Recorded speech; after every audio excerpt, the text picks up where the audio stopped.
6 de la mañana de este domingo 10 de junio, un día sumamente frío. Hemos hecho un reportaje hace poco sobre Ticlo Chico, 16 grados, lo cual es muy bajo para esta etapa final del otoño. Así que prudencia, sobre todo con los niños y las personas de edad. No solamente es un problema de frío, sino de lavado de las manos, porque los neumólogos nos dicen que las enfermedades respiratorias entran por las manos. Ricardo Gómez Palma y Fernando Carballo dispuestos a dar inicio a ampliación de noticias. Ricardo. ¿Qué tal, Fernando? Amigos, bienvenidos y por supuesto tenemos que revisar no solo lo que está pasando en Rusia. Está bien, la atención de la gente está puesta en la selección, pero hay cosas urgentes, hay cosas importantes que están pasando en nuestro país. El asesinato de 4 policías en el Braem da cuenta de una situación que no terminamos de resolver, que algunos señalan más bien es descuidada, cuando no abandonada por nuestras autoridades. El control de ese territorio que parece escapar todavía a nuestras autoridades.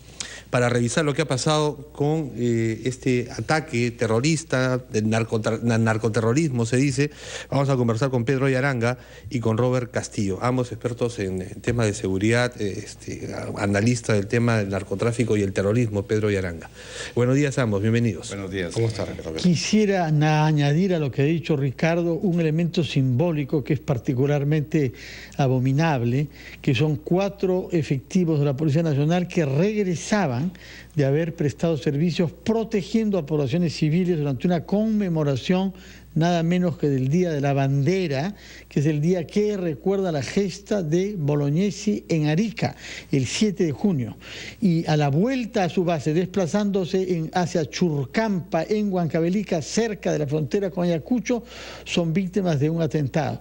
Queremos saber qué sabemos sobre los subversivos que actúan en esa zona, es decir, en la frontera occidental de Ayacucho con Huancavelica. Señor Pedro Yaranga. Sí, Fernando, primero creo que es hora de una vez por todas aceptar que existe remanentes del terrorismo.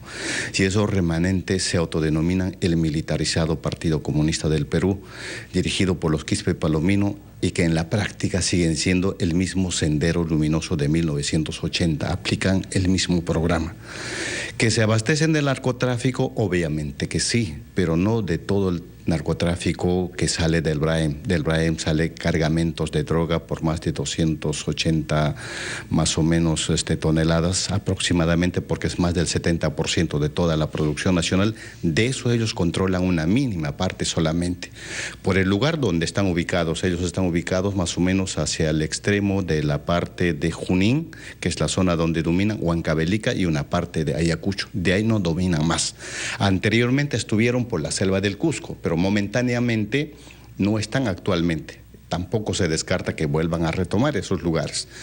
Y esta zona de Anco, cuya capital es la provincia de Churcampa, obviamente es solamente distante casi a 40 kilómetros. Y el tránsito de los vehículos policiales era casi constante. En esas circunstancias es que se produce este atentado, sembrado de una mina. Y en esa especialidad... ¿Esa mina dónde se adquiere? ¿Es robada al ejército? ¿Entra por nuestras fronteras porosas?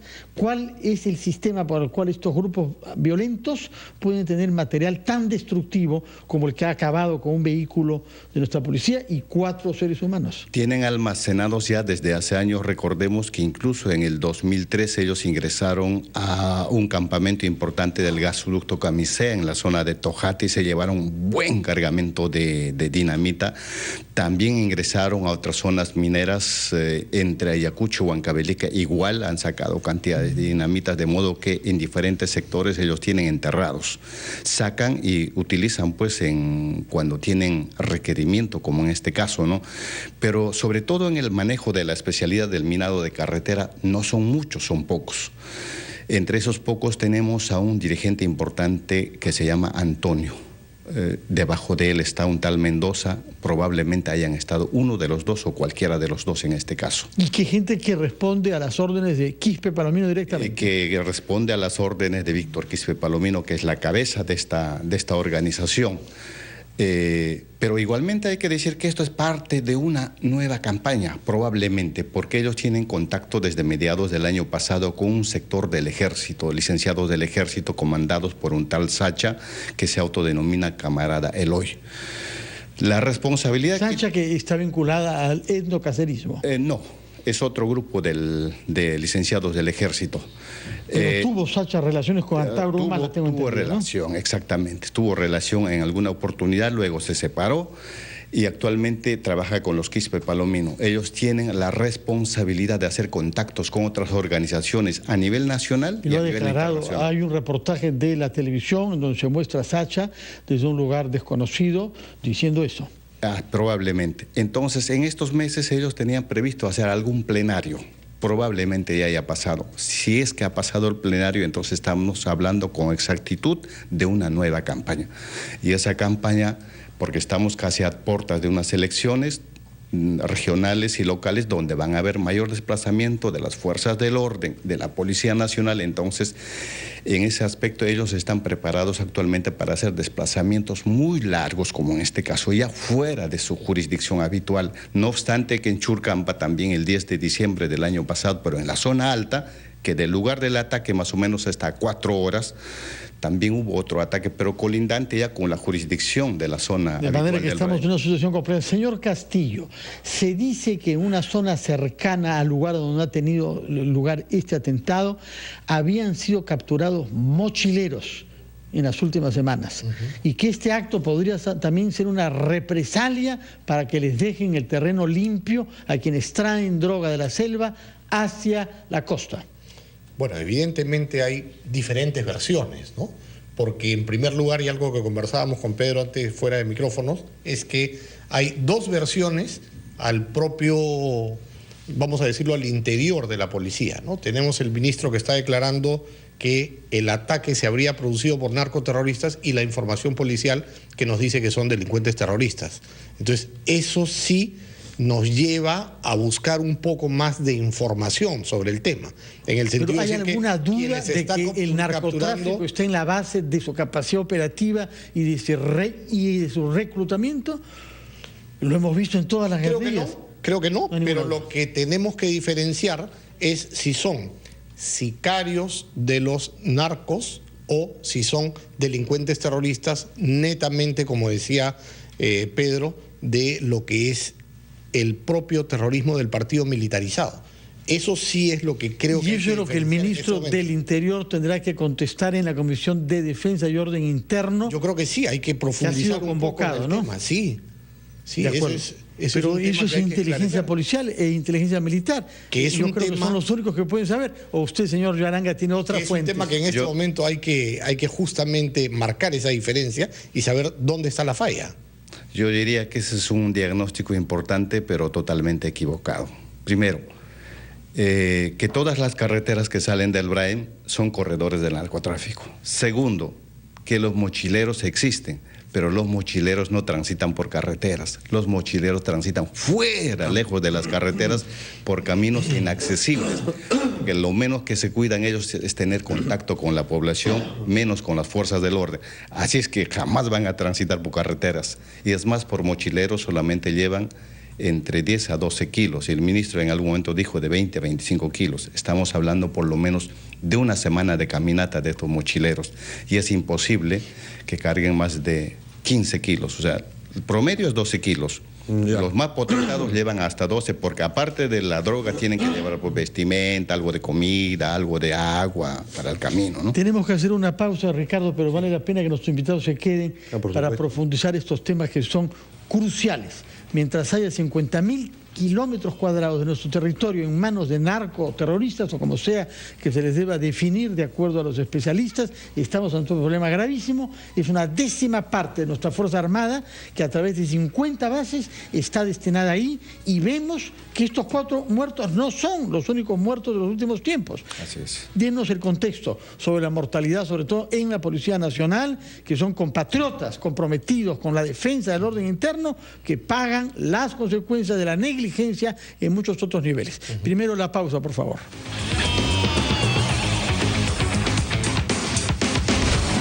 8:18, estamos conversando con dos especialistas del narcotráfico y concentrados especialmente en la zona del Brain. Todos estamos conmocionados naturalmente por el asesinato de 4 policías, nada menos que el 7 de junio, día que recuerda la gesta del coronel Bolognesi en Arica. Más allá del tema circunstancial del 7 de junio, ¿tenemos una estrategia global para derrotar el Estado? Está crecientemente presente en la zona del Brain, estableciendo relaciones con la población civil, que es la que finalmente decidirá esta guerra, ¿o estamos sin estrategia frente a esto? Yo creo que definitivamente, si es que la tenemos, ha bajado la guardia. Anteriormente lo que existía era el Codebrain, que era este organismo que marcó la presencia para que la lucha no se entienda solamente en la parte operativa militar o policial, sino se entienda como un desarrollo integral, una estrategia integral, que comprenda también la presencia del Estado en esa zona. Porque si bien es cierto hay que combatirlos militarmente, también hay que lograr que el Estado tenga presencia para desarrollar esos pueblos, darle una vía alternativa, ¿no? Recuperar esa población, por decirlo de alguna manera. Y creo que hoy día, y aquí Pedro me va a apoyar en ese tema, ha disminuido totalmente. ¿Desde cuándo siente usted que la presencia del Estado, que la estrategia... La información que yo tengo data más o menos desde la entrada de PPK. Desde ese momento bajan la guardia en este tipo de estrategia integral. O sea, que durante los años de Ollantumala hubo más estrategia global. Hubo más trabajo sobre ese sector, sobre apoyar más, eso hay que reconocerlo definitivamente, independientemente de cualquier otra calificación que tenga el presidente, pero en el sentido de el Brain se trabajó en paralelo una estrategia integral y creo que eso por lo menos tuvo mejores resultados. Ahora, dentro de esa estrategia hay el factor tecnológico. Necesitamos ganar las guerras con más tecnología que el enemigo, y parte de esa tecnología es el satélite, que ¿cómo le llama? El superojo, como lo llamó el otro día el general Caballero. ¿Lo estamos usando o no? Porque es un satélite capaz de ver automóviles que se desplazan e incluso seres humanos, porque es submétrico. Eso es importante, Fernando. Se utiliza, pero aparte del satélite, también estos objetos no tripulados también se utilizan. Drones. Pero lamentablemente nuestra geografía peruana es muy complicada, sobre todo en esa zona. Yo he estado, por ejemplo, en operativos con teléfonos buenos satelitales, y en la mayor zona, en el Brain, no da señal. Hay que ubicarse en un lugar abierto o cerca a los ríos. Solamente así se logra comunicarse. Así es que, mira, podríamos tener buenas políticas, buenas tecnologías. ¿Qué es lo que falta? Si no terminamos conociendo al mismo enemigo y seguimos menospreciando al enemigo, vamos a ir de error en error, hay un sector, tal cual estamos haciendo actualmente. Hay un sector empecinado en hacernos creer que Sendero ya no existe, que ese es el cuco, que avivan, dice algunos fujimoristas, para ganar espacios públicos que ya no deberían tener. ¿Por qué crees que está pasando eso, Pedro? Hay un total desconocimiento, ¿no?, de parte de la mayoría de los políticos, también de personas que analizan y simplemente dicen, pues no, Sendero ya murió en el 2000 y después de eso ya, del 99 ya... ¿Cuántos ya no órganos tiene Sendero ahora mismo, con diferentes nombres, evidentemente? No, hay solamente un solo grupo de remanentes, que son los Quispe Palomino, pero como portales, digamos, como redes sociales aparecen varias, ¿no?, que son temporales. Entonces hay personas que dicen, como aparecen varios redes sociales con diferentes nombres, dicen, existen varios remanentes. No existen varios remanentes. Es una única estructura. Por ejemplo, que esté en ruptura con Abimael Guzmán o que mantiene un vínculo con él. Por el momento, digamos, a nivel militar y político, una ruptura temporal. Pero yo diría que en el camino siempre se van a necesitar. Porque la gente del militarizado es gente muy versada en el aspecto militar, en el aspecto ideológico político un poco menos. Y la gente que está cercana a Guzmán, que mayormente está en las cárceles, tienen mayor experiencia político-ideológico. Por lo tanto, ambos se requieren. ¿Que eso se puede solucionar con el tiempo? Sí. Eso se llama la lucha de dos líneas, la crítica y la autocrítica. ¿Qué capacidad tienen nuestras Fuerzas Armadas y policiales de infiltrar al enemigo? Mira, es que esas cosas de tiempo en tiempo cambian. Por ejemplo, ahora ya no es viable simplemente de rodearse de rambos, de personal capacitado de las Fuerzas Armadas y ir tras de los subversivos, porque realmente son contados. Probablemente no sean más allá de 200 personas Pero armadas. si se dan golpes eficaces contra las cabezas, que son los hermanos Quispe Escalominos, para Así hacer... es. Por eso es que las tácticas también dentro de las Fuerzas Armadas y la Policía Nacional tienen que cambiar, y el grupo especializado lo sabe. ¿Cómo es alguna posibilidad para golpear? Utilizando métodos no convencionales. Es decir, los mismos métodos que ellos utilizan. Ellos jamás se enfrentan, simplemente hacen emboscadas. ¿Con los mismos métodos es posible? Sí es posible. Las Fuerzas Armadas y la Policía lo han demostrado. El abatimiento, por ejemplo, de estos dos mandos importantes en el 2013, Alipio y Gabriel, que eran los mandos importantes. En el caso de Alipio, que era el más versado, por ejemplo, con este tipo de derribar helicópteros, de colocar minas, pero se ha podido, por ejemplo, a ellos también hacer daño importante. Esos son métodos no convencionales.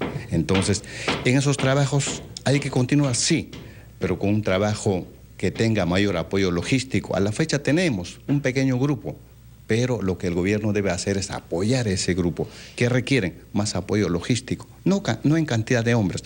Podríamos tener un grupo de Fuerzas Armadas, un grupo especializado, fuerzas combinadas, simplemente para cosechar ese trabajo de este grupo especializado. ¿Qué se requiere ahí en el medio? Un facilitador, como en el caso del gobierno del señor Humala, existía un viceministro. Lo que pasa es que ese viceministro se equivocó y empezó a comandar el equipo especializado. Sí. En ese aspecto Vargas, se politiza. Llamado Rambito. El Rambito. Entonces necesitamos uno que sirva, que interconecte entre el trabajo que hace el grupo especializado y inmediatamente, digamos, el premier o el ministro, ¿no?, para hacer intervenciones especializadas. ¿Está usted de acuerdo con ese punto de vista, según el cual hubo más estrategia y más operatividad durante el gobierno de Humala que de los últimos 2 años? Definitivamente los resultados nos llevan a esa conclusión, porque hubieron 2 importantes capturas y abatimientos también interesantes, los importantes para esta lucha. Sin embargo, algo que hoy día tenemos que rescatar, que se hacía antes, era la especialización, el entrenamiento y la preparación para ir a lo que se le llama una zona del Braen o una zona de emergencia. ¿Qué pasa? Hoy día están mandando personal policial al Braen sin que tenga la preparación adecuada. Y de eso... Yo he estado, y una cosa que me ha llamado la atención son los oficiales y suboficiales que hablan lenguas de la selva. Sí, hasta ese punto se ha llegado. Sí, claro. Están combatiendo con el uniforme peruano. Correcto. Sin embargo, necesitamos la preparación en el campo estratégico, en materia de inteligencia por un lado, y por otro lado en el campo operativo para pelear con situaciones con las que tú tienes un enemigo que es desconocido. Hoy día tienes un personal que lamentablemente no está preparado operativamente en ese nivel. ¿Y por qué sucede eso? ¿Por qué no se prepara si tenemos comandos? Tenemos además jefes militares que han hecho los grandes cursos de comandos en Estados Unidos. Hay que ver los SEAL. ¿Cómo es posible que se envíe gente que no está...? Creo que lo que falta es decisión política desde mi punto de vista. ¿Y por qué puede faltar decisión política sobre un tema tan crucial, que es liberar el territorio peruano? Claro, hay 200.000 compatriotas que están en manos de esta gente. Así es, pero en este caso específico tenemos una escuela prácticamente que nació en el 2007 todavía en el gobierno del señor Alan García y se empezó cosechando en el gobierno del señor Ollanta Humala. Casi a mediados de gobierno el señor Ollanta Humala se da cuenta recién y cambia de nombre como la Brigada Lobo. Y ahí es donde ingresa también el CODEBRAEM. El CODEBRAEM anteriormente solamente se manejaba con 17 distritos y un poco el señor Humala también analiza con la gente que tiene el entorno, se emociona y de 17 distritos lo amplía para 53 distritos de intervención del ámbito del CODEBRAEM. Es decir, terminamos mezclando la selva baja, la selva alta y la sierra. Y obviamente alguien que está en las alturas de Huancavelica dice, estoy en el Braem. Y cualquiera diría que está en la selva, pero no está en la selva, está en la sierra, muy distante de la selva. Bueno, guardan esperanzas para que en el mediano plazo haya una conciencia clara de cómo ganar esta guerra y tengamos triunfos capturando a los jefes Quispe Palomino. Por supuesto que es posible, pero lo que hay que hacer es apoyar ese grupo especializado que ya tenemos. Y si hacemos toda una escuela entre ese grupo especializado de las Fuerzas Armadas, o sea, fuerzas combinadas, de hecho que vamos a triunfar. Señor Aranga, nos alegra muchísimo que nos diga eso. Señor Castillo, palabras finales.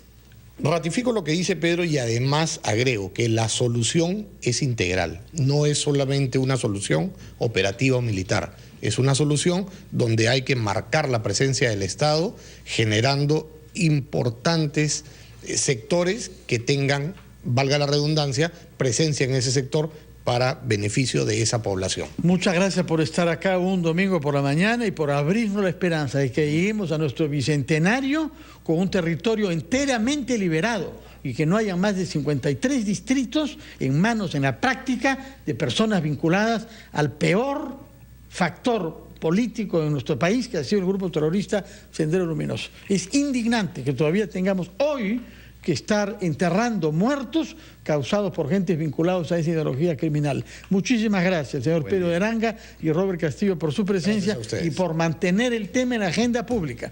Buenos días. 8:29, pausa y regresamos.